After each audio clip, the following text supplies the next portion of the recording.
Hello super Indians, मेरा नाम है प्रशांत और स्वागत है आपका सुपर सैटरडे के एपिसोड नंबर 100 में। हाँ जी, तो सुपर सैटरडे ने भी अपने करियर में शतक बना ही लिया। तो सबसे पहले तो तुम सबका थैंक यू गाइस इस जर्नी में हमारा साथ देने के लिए, स्पेशली वो जो सुपर सैटरडे को एपिसोड 1 से फॉलो कर रहे हैं उन सबको तो आज दिल से शाउट आउट है।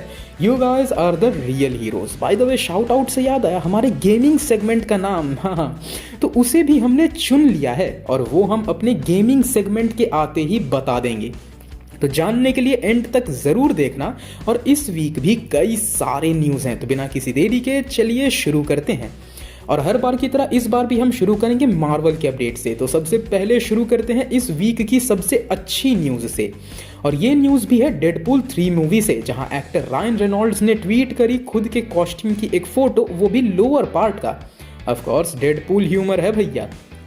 जहां उन्होंने लिखा कि ये सूट काफ़ी खून छुपाता है और साथ में पसीना भी, जिसके बाद रायन ने पूरे प्रोडक्शन टीम को धन्यवाद भी कहा, जो कि इशारा है कि डेडपूल 3 की शूटिंग फाइनली रैप अप हो चुकी है। वैसे जिन्हें नहीं पता उन्हें मैं बता दूं कि Deadpool 3 will be the only MCU movie coming this year. हाँ जी, क्योंकि बाकी मूवीज साग आफ्त्रा स्ट्राइक की वजह से डिले हो चुकी हैं। डेडपूल 3 की शूटिंग बहुत हद तक हो चुकी थी, इसलिए ये मूवी इस साल डिलीवर हो पा रही है। और एक और खुशखबरी है, और वो ये है कि डेडपूल 3 अपने डिसाइडेड डेट से पहले आ सकती है। अब ये कब आएगी वो इसके ट्रेलर से ही पता चलेगा। वैसे डेडपूल 3 का पहला ट्रेलर अगले महीने के सुपर बोल के टाइम पे आ जाना चाहिए, जो कि है February 11 को। तो लेट्स सी गाइस कि क्या डेडपूल 3 जुलाई से पहले आती है या जुलाई के बाद, कॉज इस साल जुलाई में सैन डिएगो कॉमिक कॉन है, जहां MCU आगे के फेज की बात करेगा ही। तो तुम सबको क्या लगता है गाइस कि क्या डेडपूल 3 अपने डिसाइडेड टाइम सितंबर में ही आएगी या फिर SDCC से पहले आ सकती है? कमेंट्स में जरूर बताना। नाउ नेक्स्ट अपडेट है डेयरडेविल बॉर्न अगेन से, और ये अपडेट्स भी अच्छे हैं। तो दी हॉलीवुड रिपोर्टर की तरफ से ये रिपोर्ट आई है कि बॉर्न अगेन के पूरे फॉर्मेट को चेंज कर दिया गया है। अब सबको तो पता ही होगा कि लेट 2023 में एक क्रिएटिव ब्लॉक हो गई थी बॉर्न अगेन के साथ, और इस पूरे प्रोजेक्ट को दोबारा से रीस्टार्ट किया गया है। और अब ऐसा कहा जा रहा है कि बॉर्न अगेन में 18 एपिसोड्स नहीं होंगे और नेटफ्लिक्स के ही फॉर्मूला को कंटिन्यू करते हुए इसमें 13 एपिसोड्स रखे जाएंगे।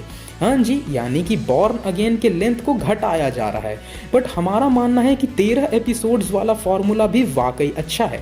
बट अभी रुको, गुड न्यूज़ का सिलसिला अभी जारी है। तो बात ऐसी है कि comicbook.com ने इस बात को कंफर्म कर दिया है कि विल्सन बेथेल का कैरेक्टर बुल्सआई, जो कि डेयरडेविल के सीजन 3 में दिखा था, वो बॉर्न अगेन में वापस आ रहा है। ये एक कंफर्म न्यूज़ है। और जिनको याद है तो बुल्सआई डेयरडेविल सीजन 4 का विलन होने वाला था, बट वो शो कैंसिल हो गई थी। और बुल्सआई का बॉर्न अगेन में आना एक बात का इशारा करती है कि बॉर्न अगेन ओरिजिनल डेयरडेविल के शो के सीजन 4 की तरह सर्व कर सकता है। बट हम तो चाहेंगे कि MCU इसे और भी ऑसम बना दे। पता है कैसे? शी हल्क को ऐड ना करके।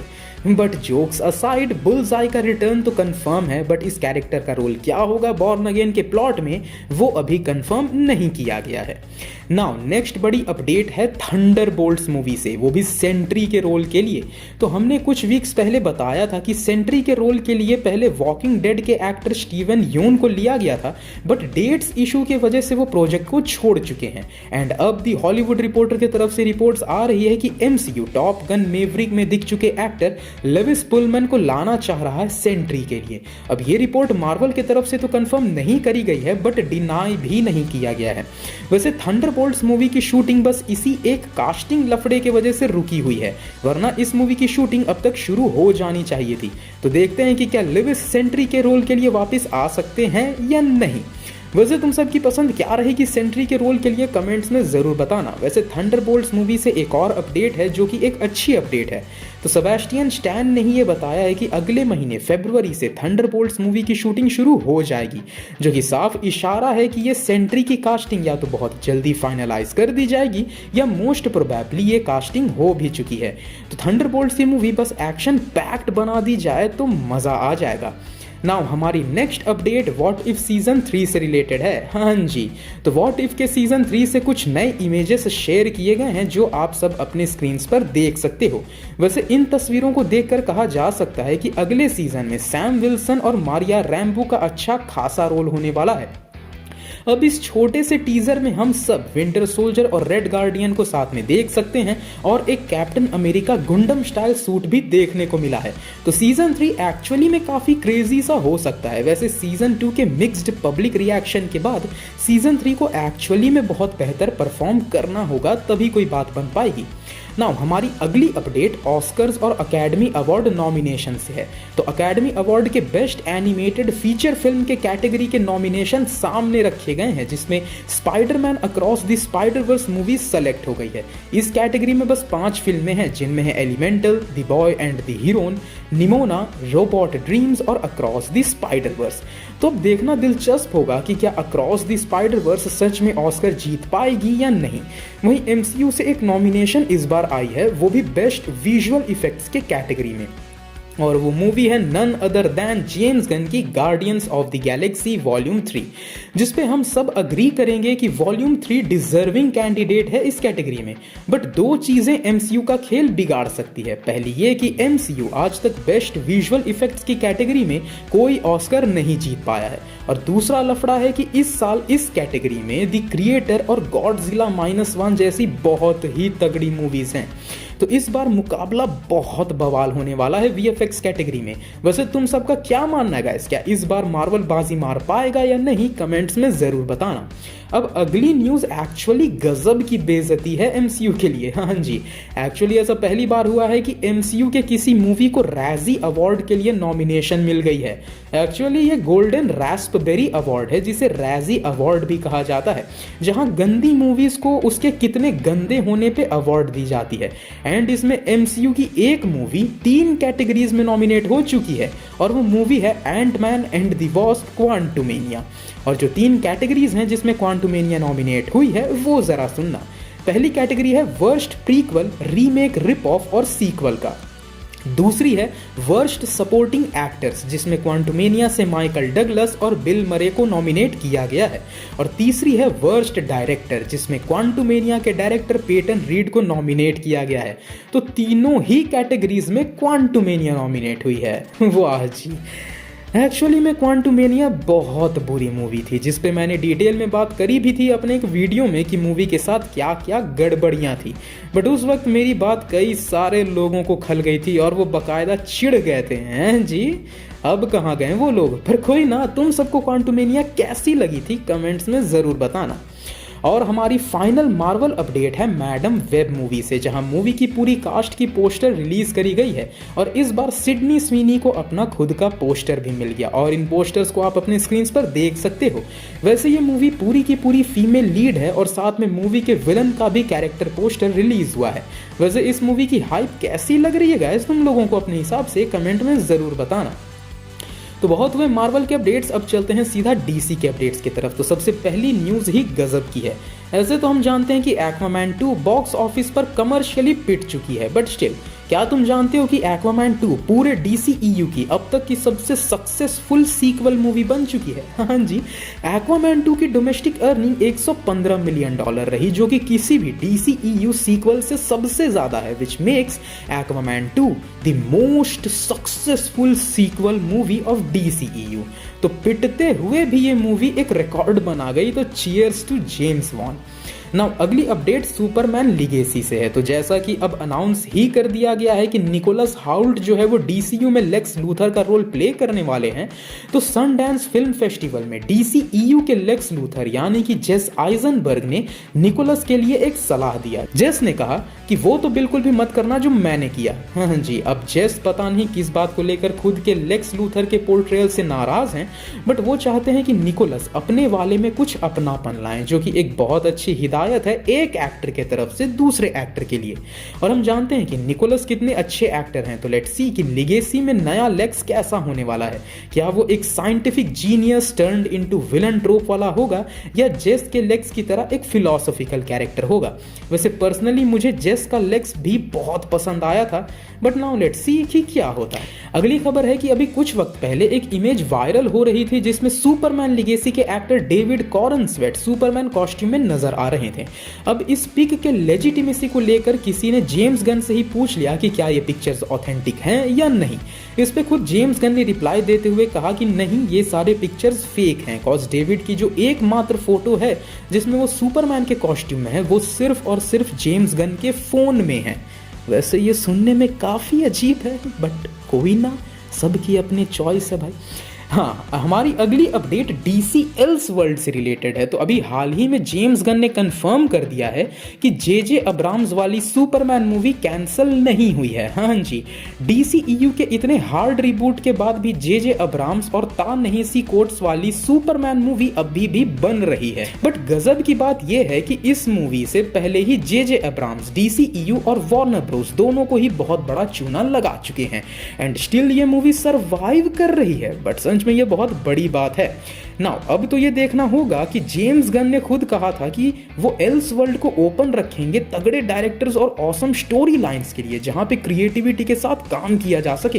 तो जे अब्राम्स ने ऐसी कौन सी तगड़ी क्रिएटिविटी जेम्स गन को दिखा दी है कि ये मूवी अभी भी सर्वाइव कर रहा है। सोचने वाली बात है। वैसे इस पूरे सिनेरियो पे तुम सबका क्या मानना है गाइस, कमेंट्स में जरूर बताना। तो डीसी से तो इतने ही अपडेट्स थे, तो अब चलते हैं कुछ मेजर हॉलीवुड अपडेट्स की तरफ। तो सबसे पहली अपडेट है कि एक नई जुरासिक वर्ल्ड मूवी बनने जा रही है। ये अपडेट आई है कि राइटर डेविड कोएब को अब दोबारा से लाया गया है स्टोरी लिखने के लिए। अब जो नहीं जानते उन्हें बता दूं कि डेविड वही हैं जिन्होंने ओरिजिनल जुरासिक पार्क की मूवी लिखी थी, तो इन्हें दोबारा से लाया जा रहा है। वहीं ये नई जुरासिक वर्ल्ड मूवी का क्रिस प्रैट वाले जुरासिक वर्ल्ड ट्रायलॉजी से कोई लेना देना नहीं होने वाला है। वहीं क्रिस प्रैट और पुरानी जुरासिक वर्ल्ड की कास्टिंग भी इस नई मूवी में नहीं होने वाली, और साथ ही जुरासिक पार्क वाली कास्टिंग भी इसमें नहीं होगी। तो ऐसा कहा जा सकता है कि ये एक टोटली न्यू बिगनिंग होगी जुरासिक वर्ल्ड की। वैसे डायरेक्टर अभी तक कंफर्म नहीं किए गए हैं, तो लेट्स सी कि ये नई जुरासिक वर्ल्ड कैसी बनेगी। वैसे अब कंपटीशन भी बहुत तगड़ा है, मॉन्स्टर वर्ल्ड्स भी है, और अब तो गॉडजिला -1 ने मॉन्स्टर वाले मूवीज को रीडिफाइन ही कर डाला है। तो देखना रहेगा कि एक नई जुरासिक वर्ल्ड फ्रेंचाइजी कैसा परफॉर्म करती है। अगली अपडेट है कि लायंस गेट की अगली मूवी जो कि माइकल जैक्सन की बायोपिक होने वाली है, उसमें एक्टर कोलमन डोमिंगो को कास्ट कर लिया गया है जो कि जैक्सन के पिता जो जैक्सन का रोल प्ले करेंगे। वैसे इस मूवी में माइकल का रोल खुद माइकल के भतीजे जाफर जैक्सन प्ले करने वाले हैं और इसकी तैयारी बहुत ही जोरों से चल रही है। नाउ लेट्स सी कि क्या ये मूवी एल्विस प्रेस्ले के बायोपिक जैसा धमाल मचाती है या नहीं। वहीं अगर हम ऑस्कर्स नॉमिनेशन की बात करें, देन पिछले साल की दो सबसे हैपनिंग मूवी यानी ओपनहाइमर और बार्बी ने तो छप्पर फाड़ दिए हैं नॉमिनेशंस के। क्रिस्टोफर नोलन की मूवी ओपनहाइमर 13 कैटेगरीज में नॉमिनेट हुई है। कैन यू इमेजिन, 13 कैटेगरीज, जिसमें बेस्ट फिल्म, बेस्ट डायरेक्टर और बेस्ट एडाप्टेड स्क्रीन प्ले शामिल है। वहीं बार्बी जो है वो 8 कैटेगरीज में नॉमिनेट हुई है, जिसमें बेस्ट फिल्म के कैटेगरी में ये ओपनहाइमर के साथ कंपीट कर रही है। तो भाई इन दोनों मूवीज ने क्या ही इम्पैक्ट छोड़ा है ग्लोबल सिनेमा में, मानना पड़ेगा। तो हॉलीवुड अपडेट्स में तो बस इतना ही है। अब बारी है हमारे वीकली देसी सेगमेंट सुपर सिनेवार का। तो हमारी सबसे पहली update of course box office update ही होगी, और ये है फाइटर का first day box office collection. तो आंकड़ों के मुताबिक फाइटर ने एक डिसेंट ओपनिंग दी है, जहां पहले दिन डोमेस्टिकली ये 27 करोड़ कमाई है इंडिया में, और ओवरसीज का मिला के इसका पहला दिन में बनता है 36 करोड़, जो कि सच में एक अच्छी ओपनिंग है। कॉज याद रहे ये थर्सडे को रिलीज हुई है, जो कि एक वर्किंग डे होती है। वैसे सबका मानना है कि मूवी इसके प्रमोशन से कहीं ज्यादा अच्छी है, तो ऑफ कोर्स ये नंबर्स अभी आगे बढ़ेंगे और ऊपर जाएंगे। अब फाइटर की बात हुई ही है, देन इससे जुड़ी एक और अपडेट जान ही लो। तो फाइटर मूवी यूएई में सस्पेंड हो चुकी है, यानी कि यूएई इसे रिलीज नहीं करेगी अपने कंट्री में। एंड एक्चुअली फाइटर मूवी ने कुछ कंट्रोवर्सीज को जन्म दे दिया है, जहां पाकिस्तान इसे एक एंटी पाकिस्तान एजेंडा वाली मूवी कह रहा है। वहीं ये भी कह रहा है कि ये मूवी एक बहुत ही सेंसिटिव इशू को छेड़ रही है। वहीं मूवी के डायरेक्टर सिद्धार्थ आनंद का कहना है कि भैया मूवी एंटी पाकिस्तान नहीं है, बल्कि एंटी आतंकवाद है। तो खैर ये तो होना ही था गाइस, सबूत तो ट्रेलर में ही था, इंडिया ऑक्यूपाइड पाकिस्तान वाला डायलॉग। ना अगली अपडेट है कार्तिक आर्यन की नई मूवी से, जिसका नाम होने वाला है चंदू चैंपियन। और इस मूवी में कार्तिक यूनिफॉर्म में नजर आएंगे। इस मूवी और अपने कैरेक्टर का फर्स्ट लुक खुद कार्तिक ने शेयर किया, जो आप अपने स्क्रीन पर देख सकते हो। कार्तिक ने इसे रिपब्लिक डे के ओकेजन पर डाला है और इनके फैंस इन्हें खूब सपोर्ट भी कर रहे हैं। मूवी एक्चुअली एक स्पोर्ट्स ड्रामा मूवी होने वाली है, जिसमें Shraddha Kapoor main female lead के रोल में हो सकती है, ऐसे रूमर्स आ रहे हैं। वैसे ये मूवी 14 जून को रिलीज होगी, जिसकी भिड़ंत कंगना की मूवी इमरजेंसी से हो सकती है। तो देखना दिलचस्प होगा कि कंगना वर्सेस कार्तिक में जीत किसकी होती है। हमारी अगली अपडेट है इस हफ्ते आए 2 टीजर्स से, यानी अक्षय कुमार और टाइगर श्रॉफ की एक्शन पैक्ड मूवी बड़े मियां छोटे मियां और अजय देवगन के शैतान मूवी के टीजर का। तो बड़े मियां और छोटे मियां का टीजर वाकई औसम है। अगर हम एक्शन की बात करें तो वही मूवी पूरी तरह वॉर जैसी वाइब दे रही है। बस डिफरेंस ये है कि ये मूवी बहुत ही ज्यादा सॉर्ट आउट रहेगी, जहां पाकिस्तान जरूर कुछ प्लान कर रहा है और इंडियन आर्मी उसका मुंह तोड़ जवाब देगी, वो भी अपने एक्शन वाले अंदाज में। वहीं शैतान का टीजर एक्चुअली बहुत ग्रिपिंग रहा। पूरे टीजर में आर माधवन की आवाज पूरे टाइम अटेंशन को बनाए रखी। वहीं टीजर की बैकग्राउंड स्कोरिंग भी गजब की करी गई है, जो आपको फील करवा देगा कि मूवी तो एक बार देखनी चाहिए भाई। तो इस हफ्ते आए ये दोनों टीजर्स कमाल के रहे। वैसे तुम सबको ये दोनों टीजर कैसा लगा कमेंट्स में जरूर बताना। वहीं इसी वीक 2 मूवी एक साथ अपने डिजिटल रिलीज के लिए आ गई और इंटरेस्टिंगली ये दोनों ही मूवी एक साथ थिएटर्स में भी रिलीज हुई थी। यस, मैं बात कर रहा हूं एनिमल और सैम बहादुर की। तो ये दोनों ही मूवी अब डिजिटली अवेलेबल है और अब आप इन दोनों को जब चाहे तब एंजॉय कर सकते हो। और जिसने एनिमल की हाइप में सैम बहादुर जैसी अच्छी मूवी छोड़ दी, वो अब इसे जरूर देखना, बड़ी ही खूबसूरत मूवी है। वहीं इस बार साउथ सिनेमा से आई एक साई-फाई मूवी अयालान, जो कि ऑफकोर्स एक एलियन पे बनी थी, उसके बॉक्स ऑफिस सक्सेस के बाद ये अनाउंस किया गया है कि उसका सेकेंड पार्ट भी आएगा। और इस बार इसके सीक्वल का बजट 250 करोड़ रखा गया है, ताकि अच्छे से VFX और CGI यूज किया जा सके और दूसरी मूवी को और भी बेहतर बनाया जा सके। वैसे मैं तो अभी तक इसके फर्स्ट पार्ट को नहीं देख पाया हूं, बट जिसने भी देखा है कमेंट्स में रिव्यूज जरूर दे देना। वहीं अगली न्यूज बड़ी ही प्यारी न्यूज है। तो अभी हाल ही में रिलीज हुई मूवी हनुमान के प्रोड्यूसर्स अयोध्या में बने श्री रामचंद्र जी के मंदिर में 2.6 करोड़ का चंदा देने वाले थे, बट अब मूवी के डायरेक्टर प्रशांत वर्मा का कहना रहा कि 2.5 करोड़ का चंदा तो हमने मूवी रिलीज होने से पहले से ही सोच रखा था, बट अब भगवान की कृपा से जब मूवी इतनी हिट हुई ही है तो हम अब एक्चुअली 5 करोड़ देने वाले हैं, क्योंकि हमारे यहाँ कहा जाता है कि खुद की कमाई से भगवान को जरूर अर्पण करना चाहिए। तो भाई ये कितना प्यारा जेस्चर है हनुमान की टीम और खुद डायरेक्टर प्रशांत वर्मा की तरफ से, तो तारीफ तो बनती है। वहीं इसी वीक श्री राम मंदिर के प्राण प्रतिष्ठा के साथ एक और मूवी अनाउंस हुई है, जिसका नाम है श्री राम जय हनुमान, जिसका ये पोस्टर रिलीज किया गया है, जो आप अपने स्क्रीन पर देख सकते हो। इस मूवी को डायरेक्ट करने वाले हैं अवधूता और ये मूवी के बारे में कहा जा रहा है कि ये रामायण के उन एस्पेक्ट्स को दिखाएगा जो आज तक नहीं दिखाया जाता था। और ये बड़ी ही ग्रैंड मूवी होने वाली है, जो भाई साहब धन प्रोजेक्ट सब अनाउंस होने ना रामायण के ऊपर, तो फ्यूचर में तो इस थीम में बहुत ज्यादा मूवीज मिलने वाले हैं। तो गाइस सुपर सिनेवार में भी बस इतना ही, और अब बारी है हमारे वीकली गेमिंग सेगमेंट का, जिसका नाम है गेमर्स गजेट, और इस नाम को सजेस्ट करा है ये इट्स हाफ बडी ने। तो shout out to you bro, और बाकी सारे सजेशंस भी कमाल के थे गाइस, उसके लिए दिल से थैंक यू। ऐसे ही अपना सपोर्ट बनाए रखना। तो चलो इस वीक के गेमिंग अपडेट्स देख लेते हैं। तो हमारी सबसे पहली अपडेट है कि इस साल यानी 2024 में कुछ सुपर हीरो बेस्ड गेम्स आने वाले हैं PS4, Xbox, PC और Nintendo Switch प्लेटफॉर्म्स पर, और उनकी लिस्ट कुछ इस तरह है। Suicide squad kill the justice league game, जो कि सोलो, ऑफलाइन और ऑनलाइन स्क्वाड होगी, और ये रॉकस्टार स्टूडियोज की तरफ से आ रही है। नेक्स्ट है मार्वल्स आयरन मैन, जो कि इलेक्ट्रॉनिक आर्ट्स की तरफ से आ रही है। भाई बस इसमें बेवजह पैसे ना मांगने लग जाएं। ना अगली वाली दिलचस्प है, और ये है captain America and black panther, जो कि वर्ल्ड वॉर 2 के टाइम की होगी। नेक्स्ट है इनविंसिबल गार्डिंग द ग्लोब, जो कि एक एक्शन RPG होने वाली है यूबीसॉफ्ट की तरफ से, और ये एक्चुअली में एक मोबाइल गेम होने वाली है। यह मार्वल्स ब्लेड, जो कि एक narrative based third person action game होने वाली है।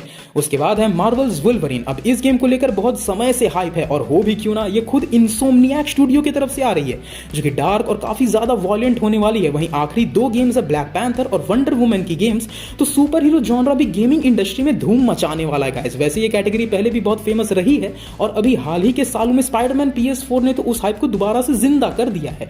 अगली अपडेट है कि यूबीसॉफ्ट की नई गेम स्कल्स एंड बोन्स, जो कि सालों से डिले होती चली आ रही है, वो अब फाइनली रिलीज होने वाला है। ये एक पायरेट बेस्ड गेम होने वाली है और ये गेम पिछले 10 सालों से बन रही थी। वैसे तो ये गेम 16 फरवरी को रिलीज हो जाएगी, बट जो प्लेयर्स इसके प्रीमियम एडिशन को प्री ऑर्डर करते हैं उन्हें ये गेम 3 दिन से पहले ही खेलने को मिल जाएगा। नेक्स्ट अपडेट है कि इस साल के फर्स्ट हाफ में MMORPG game tower of fantasy Evangelion anime के साथ कोलैब करने वाला है और इस ड्यूरेशन में कुछ लिमिटेड टाइम प्लेएबल कैरेक्टर्स लाए जाएंगे। ये गेम सारे प्लेटफॉर्म्स पे मौजूद है, इवन एंड्रॉइड में भी, और ये इवेंट इसके 3.6 अपडेट के साथ आएगी इसी 30 जनवरी को। साथ ही 15 अप्रैल को final fantasy 14 mechanical keypad release होने वाला है। इसमें 21 प्रोग्रामेबल कीज होने वाले हैं और पोजीशन एडजस्टेबल जॉयस्टिक्स भी होने वाले हैं for premium and enhanced gaming experience, जिसमें सारे इनपुट्स को कस्टमाइज किया जा सकता है। तो हार्डकोर गेमर्स लोग तैयार रहना। तो गाइस ये थे इस वीक के सारे मेजर न्यूज़ अपडेट्स। अगर आपको वीडियो पसंद आई हो तो इस वीडियो को लाइक करें, अपने दोस्तों शेयर जरूर करें और ऐसी सुपर ऑसम कंटेंट के लिए हमारे चैनल सुपर इंडिया को सब्सक्राइब कर दें। पीस।